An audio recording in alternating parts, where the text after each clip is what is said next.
नमस्कार मित्रांनो, माय सपोर्ट या मराठी यूट्यूब चॅनलवर तुमचे सर्वांचे मनापासून स्वागत आहे। संपूर्ण महाराष्ट्रासाठी आताच्या क्षणाच्या सर्वात मोठ्या आणि महत्त्वाच्या ठळक बातम्या।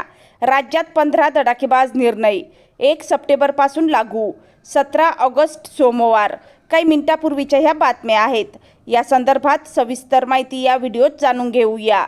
तत्पूर्वी तुम्ही माय सपोर्ट या मराठी यूट्यूब चॅनलवर नवीन असाल तर खाली दिलेल्या लाल रंगाच्या सबस्क्राइब बटनावर क्लिक करा आणि समोरील बेल आयकॉन क्लिक करा, जेणेकरून महाराष्ट्रातील ताज्या बातम्या तुमच्यापर्यंत सर्वात आधी पोहोचतील। तर चला सविस्तर बातम्या जाणून घेऊया। तर बघा, पहिली सर्वात मोठी आणि सर्वांसाठी महत्त्वाची बातमी। महाराष्ट्राचे आरोग्य व्यवस्था केवळ मंत्रालयातील फाईल्स, शासन निर्णय किंवा मोठ्या रुग्णालयाच्या इमारतीपुरती मर्यादित नसून राज्यातील सर्वसामान्य नागरिक, बालके, शेतकरी, महिला आणि ज्येष्ठ नागरिकांचे आरोग्य जपणे हेच आरोग्य विभागाचे प्रमुख उद्दिष्ट आहे।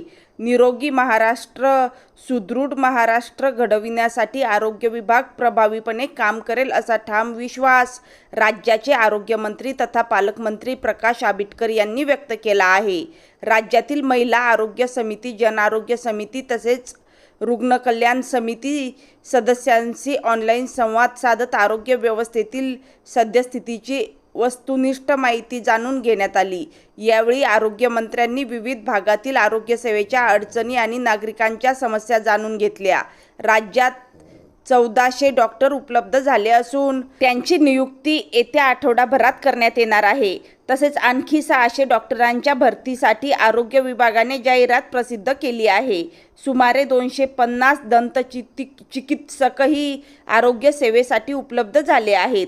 राज्याच्या आरोग्य व्यवस्थेला अधिक बळकटी देण्यासाठी निधीची कमतरता भासू दिली जाणार नाही, असे आंबेडकर यांनी स्पष्ट केले आहे। त्यानंतरची सर्वात मोठी आणि सर्वांसाठी महत्त्वाची बातमी बघा। मराठा आरक्षणाच्या मागणीसाठी 29 ऑगस्ट रोजी होणाऱ्या आंदोलनाच्या पार्श्वभूमीवर अंतरावली सराटी येथे मनोज जरांगे पाटील यांनी अभ्यासकांसोबत महत्त्वाची बैठक घेतली।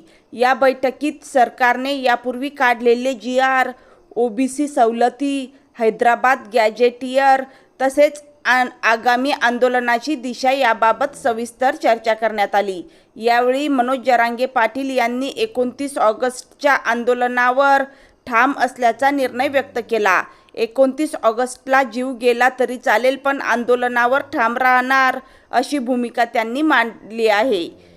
बैठकीत सरकारसमोर यापूर्वी मांडलेल्या मागण्यांची कायदेशीर बाजू तसेच सरकारने दिलेल्या SOP बाबतही चर्चा झाली। सरकारने काढलेल्या GR मध्ये काही चुका असल्याचे मान्य करून त्यात आवश्यक सुधारणा कराव्यात, अशी मागणी जरांगे पाटील यांनी केली आहे। त्यानंतरची सर्वात मोठी आणि सर्वांसाठी महत्त्वाची बातमी बघा। मराठा आरक्षणासाठी मनोज जरांगे पाटील यांनी मुंबईत आंदोलन करणार असल्याचा सरकारला इशारा दिल्यानंतर OBC साठी लक्ष्मण हाके यांनीही आंदोलनाची हाक दिली आहे।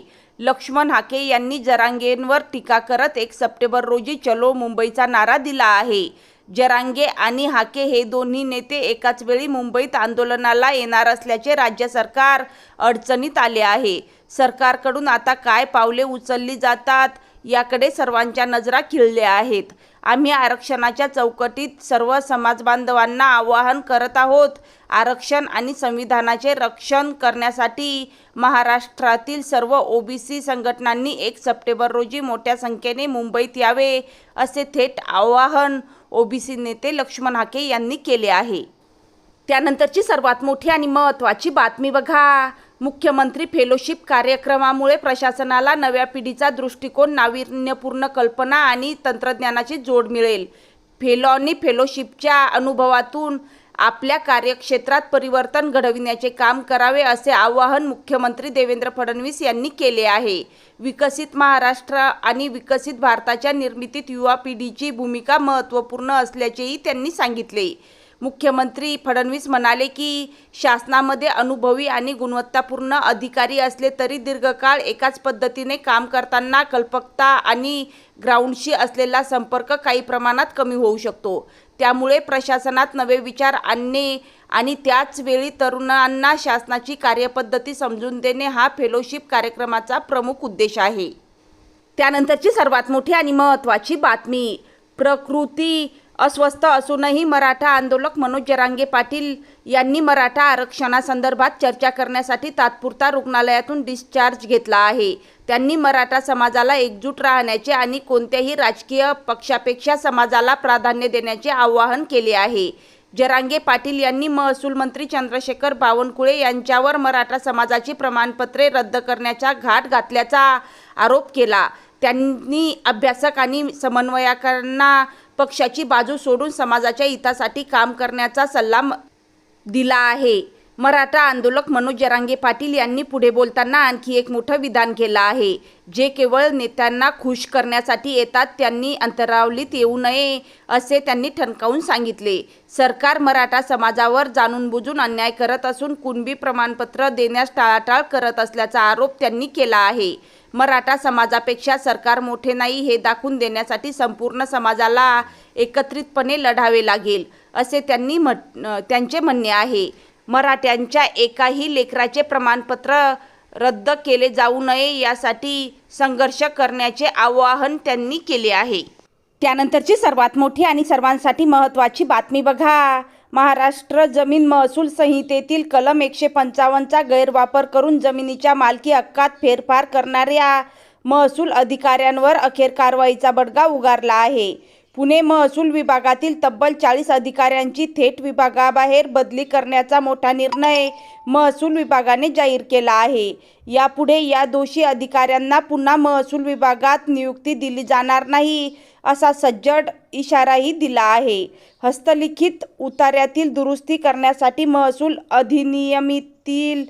अधिनियमातील कलम 155चा वापर केला जातो. मात्र या तरतुदीचा गैरवापर करून जमिनीच्या मालकी हक्कात फेरफार केल्याच्या तक्रारी शासनाकडे प्राप्त झाल्या आहेत. या पार्श्वभूमीवर महसूल विभागाने संबंधित अधिकाऱ्यांच्या कामकाजाची तपासणी सुरू केली आहे. त्यानंतरची सर्वात मोठी आणि सर्वांसाठी महत्त्वाची बातमी बघा. महाराष्ट्र लोकसेवा आयोगाने महाराष्ट्र गट क सेवा संयुक्त पूर्वपरीक्षा 2026च्या पदसंख्येत तब्बल 3088 पदांची मोठी वाढ जाहीर केली असून यामुळे भरती प्रक्रियेतील एकूण पदांची संख्या आता थेट 5707 वर पोहोचली आहे. या परीक्षेसाठी अर्ज सादर करण्यासाठी पूर्वनियोजित 10 ऑगस्ट 2026ची मुदत वाढवून देण्यात आली होती. MPSCने 25 जून 2026 रोजी प्रसिद्ध केलेल्या मूळ जाहिरातीनुसार सुरुवातीला 2619 रिक्त पदांसाठी भरती जाहीर केली होती. परंतु सामान्य प्रशासन विभागाचा निर्णय आणि विविध विभागांकडून प्राप्त झालेल्या नवीन मागणीपत्रानुसार आयोगाने अतिरिक्त 3088 पदांचा या परीक्षेत समावेश केला. यामुळे एकूण पदसंख्या 5707 झाली असून यामध्ये बहुप्रतीक्षित तलाठी पदांचाही समावेश करण्यात आला आहे. या भरतीसाठी महाराष्ट्रातून तब्बल 12,63,000 विद्यार्थ्यांनी अर्ज केलेले आहेत. त्यामुळे 5000 जागांसाठी प्रचंड मोठी स्पर्धा असल्याचे दिसून येते. त्यानंतर बघा, अमराठी रिक्षा चालकांना मराठी भाषा बोलता येत नसल्यास परवाना मिळणार नाही. या भूमिकेवर ठाम राहिलेले परिवहन मंत्री प्रताप सरनाईक यांच्या गृहक्षेत्रात हिंदू हृदय सम्राट बाळासाहेब ठाकरे मराठी भाषा पाठ्यक्रम अभियानाची सांगता सोमवारी 17 ऑगस्ट रोजी मुख्यमंत्री देवेंद्र फडणवीस यांच्या उपस्थितीत ठाण्यात होणार आहे. या उपक्रमाला राज्यातील काही हिंदी भाषिक गटाकडून विरोध झाला होता. आजही अनेक ठिकाणी रिक्षा टॅक्सी चालक मराठी शिकणार नाही अशा भूमिकेत असतानाही प्रताप सरनाईक यांनी आपली भूमिका कायम ठेवली आहे. अमराठी रिक्षा व टॅक्सी चालकांना मराठी शिकण्यासाठी देण्यात आलेली मुदत 15 ऑगस्टला संपली असून सोमवारपासून प्रादेशिक परिवहन विभागाकडून नियमांची अंमलबजावणी तीव्र होण्याची शक्यता आहे.